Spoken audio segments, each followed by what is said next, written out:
چھ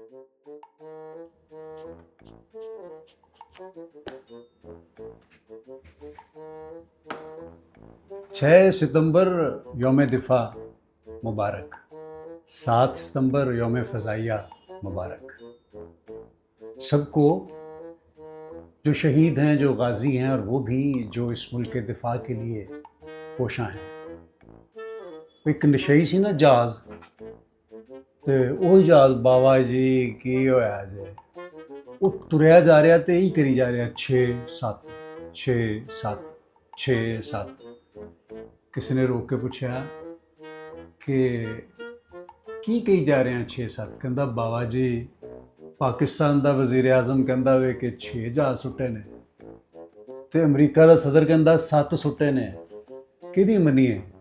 6-7 6-7. مبارک یوم دفاع اور یوم فضائیہ.